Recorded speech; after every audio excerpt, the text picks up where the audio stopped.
Bienvenue dans notre série de vidéos sur l'orientation. Aujourd'hui, nous allons vous expliquer le fonctionnement de la deuxième phase de Parcoursup et essayer de vous donner un maximum de clés pour réussir ce moment important de la vie d'un lycéen. Avant de rentrer dans le vif du sujet, sachez que vous trouverez tous les documents utiles dans la partie description de la vidéo. Pensez également à vous abonner pour être informé des futures vidéos sur les phases importantes de la scolarité des élèves. Sans plus tarder, connectons-nous à Parcoursup. Comme dans tous les lycées de France, nous voici arrivés dans la dernière ligne droite de la vie de nos élèves de terminale du groupe scolaire Saint-Vincent-de-Paul, Paris 13. Cette dernière phase, c'est celle de Parcoursup, une plateforme nationale à disposition de vos jeunes pour leur affiliation à leur parcours supérieur. Quelle est la philosophie de Parcoursup? C'est d'abord l'égalité des chances entre tous. En effet, dans le cadre des sélections des élèves dans leur formation supérieure, des places sont réservées à destination des élèves boursiers. De plus, certaines formations s'adressent directement à un public bien spécifique. C'est par exemple le cas des BTS. Les BTS ont des places dédiées, réservées aux élèves qui sortent de bac professionnel. C'est également le cas de toutes les formations de bachelor universitaire et technologique, qu'on appelle des BUT, qui ont des places spécifiques, elles, dédiées aux élèves qui sortent de bac technologique. En résumé, il est donc plus facile aujourd'hui à un élève qui a suivi une formation professionnelle ou technologique d'intégrer ce type de formation, alors qu'un élève de l'enseignement général, il y aura plus de difficultés. Alors, il y a maintenant 3 phases dans le processus de Parcoursup. La première, que nous avons débutée il y a de cela bien longtemps, qui est celle qui correspond à l'orientation. Choisir la bonne formation, choisir la bonne orientation au niveau de la classe de première, en choisissant soit une première professionnelle, soit une technologique, soit dans le cadre de la formation générale avec le choix des spécialités et des options complémentaires qui leur permettent d'avoir la formation initiale suffisante pour postuler dans une formation supérieure. Sur Parcoursup, vous trouverez plus de 19 500 formations différentes. Il semble ainsi évident de pouvoir trouver la bonne formation pour soi. Mais comment savoir quelle est la bonne formation? C'est assez simple. Il est évident que cette formation doit correspondre déjà à ce que j'aime, mais aussi à mes capacités, mais à mes compétences. Et enfin, bien entendu, aux efforts que je suis prêt à fournir pour pouvoir réussir. Pour pouvoir faire le bon choix, nos équipes ont été à la disposition de vos jeunes depuis la rentrée de septembre et ils ont ainsi pu les accompagner en consultant un certain nombre de sites pendant les heures de vie de classe ou en les incitant à participer à des forums, virtuels ou pas, ou également à assister à des journées portes ouvertes dans les établissements qui proposent les formations qui les intéressent. La deuxième phase, c'est la phase des vœux. C'est une période très importante pour votre jeune et il va avoir besoin de tout votre soutien pendant cette phase. C'est vrai qu'il est difficile de faire des choix et pourtant, ça va être le moment de les faire. Alors, combien de vœux peut-on faire sur Parcoursup? On peut choisir jusqu'à 10 formations différentes. Il existe 2 types de formations, des formations sélectives, qui ont un nombre de places limité, et des formations non sélectives, qui, elles, peuvent accueillir un grand nombre de candidats. Lorsqu'on choisit une formation sélective, on peut choisir plusieurs établissements. C'est ce qu'on va appeler faire des sous-vœux, ou des vœux groupés autour d'une même formation.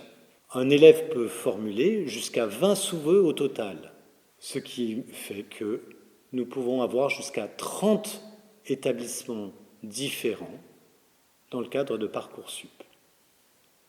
Pas d'inquiétude, Un compteur du nombre de vœux est à votre disposition sur cette plateforme qui vous y limitera automatiquement. Chaque année, nombre d'entre vous plébiscitent des formations sélectives qui nécessitent de s'arrêter un instant. Il s'agit par exemple des BTS. On va prendre le BTS Management commercial opérationnel. Il représente ce qu'on appelle un vœu multiple, dans lequel vous pourrez choisir jusqu'à 10 établissements. Ces 10 choix sont alors considérés comme 10 sous-vœux. Si on prend aussi le cas des IFSI, pour chaque groupement, vous pourrez choisir jusqu'à 5 établissements différents. Enfin, dans le cadre des formations non sélectives, une particularité est à noter autour du secteur médical. On y accède aujourd'hui à travers 2 voies, les formations PASS et les formations LAS. Afin de bien vous orienter et de faire les bons choix, rapprochez-vous impérativement de vos professeurs qui sauront vous accompagner dans les démarches spécifiques liées à ces formations. Peut-être une petite précision sur les vœux et les sous-vœux dans le cadre des formations sélectives. Celles-ci opèrent un recrutement national et la concurrence reste donc très forte, compte tenu du bassin de recrutement qui leur est offert. Alors que pour les formations dites non sélectives, elles vont privilégier un recrutement académique ou régional. Par exemple, si vous postulez pour une licence d'histoire sur l'Académie de Rennes, vous ne serez pas prioritaire. Si vous venez donc de l'Académie de Paris, d'où l'importance de privilégier dans un premier temps une université de votre région. Attention, cette phase de sélection des formations se termine le 29 mars à 23h59. C'est l'heure à laquelle la plateforme fermera à toute la partie vœux. Aucun vœu supplémentaire donc ne pourra être saisi. Démarre alors la phase importante de constitution des dossiers, celle qui doit vous permettre de valider vos vœux. Elle dure jusqu'au 7 avril, 23h59. Durant cette période, vous pourrez encore supprimer des vœux, mais vous ne pourrez absolument pas en rajouter. Il faut donc être bien vigilant à la constitution des dossiers. En général, ceci consiste en une lettre de motivation, une lettre de préférence dans vos choix, des documents complémentaires en fonction des formations, et enfin une rubrique facultative qui peut paraître anodine, qui s'appelle Activités et centres d'intérêt, mais qui a beaucoup d'importance pour les recruteurs, car elle peut faire la différence dans le choix entre 2 candidats à la fin de cette phase. À la fin de cette phase, il faudra valider individuellement chaque vœu.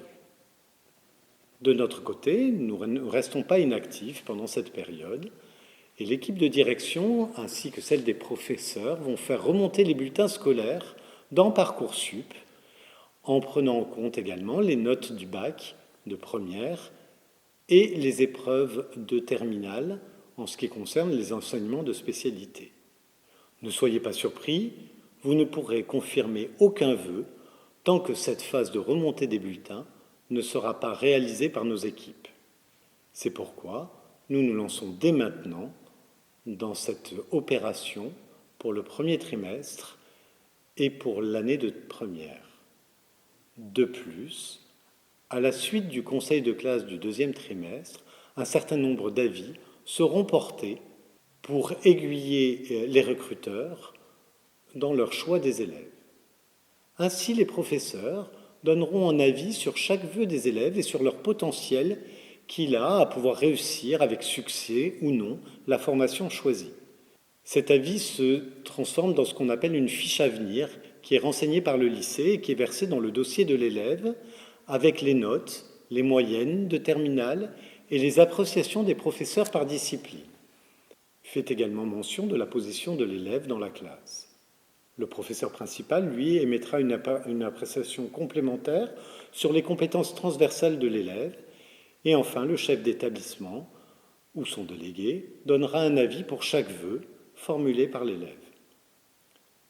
La fiche à venir sera consultable par le lycéen dans son dossier à partir du 2 juin. Donc là encore, pas d'inquiétude, vous ne pourrez avoir accès à cette fiche qu'après la fermeture totale des vœux.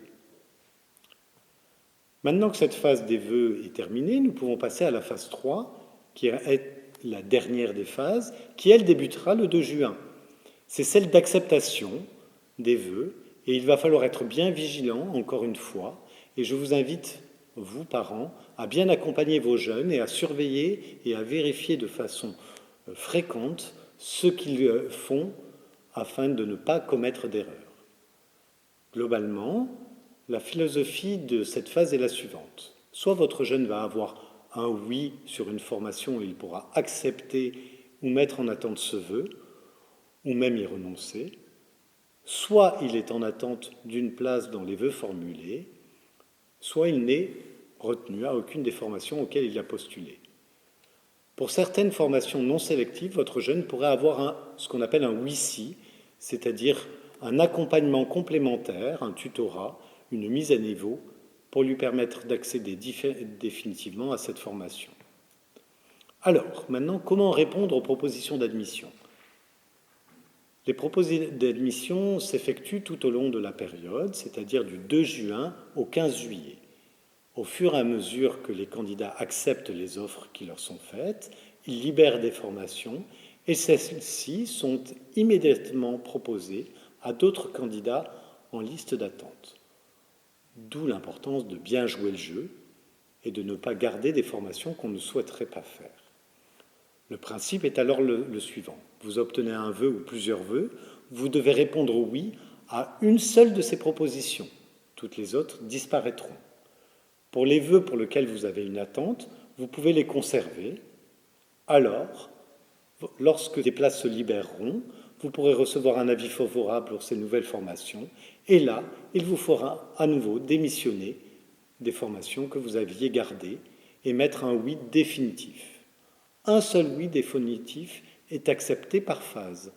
Si le 2 juin, votre jeune n'a aucune acceptation à aucune formation, il faut alors se rapprocher de l'établissement pour qu'on l'aide à se réorienter et faire une nouvelle sélection des vœux qui démarrera le 23 juin.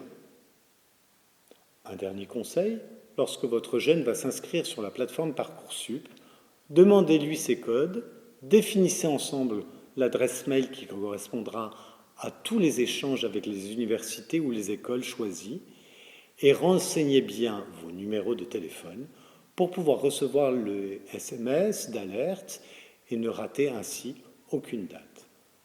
Attention, cet été, enfin, on ne part pas en vacances avant d'avoir finalisé son inscription. Et cela peut vous amener parfois jusqu'à la fin du mois de juillet, en fonction des établissements choisis. Tout au long de cette procédure, l'ensemble de nos équipes se tiennent à votre disposition et à celle de votre jeune pour l'accompagner dans cette démarche. Merci de votre attention et bon courage à tous. Nous sommes persuadés que vous saurez réussir cette phase importante. À bientôt.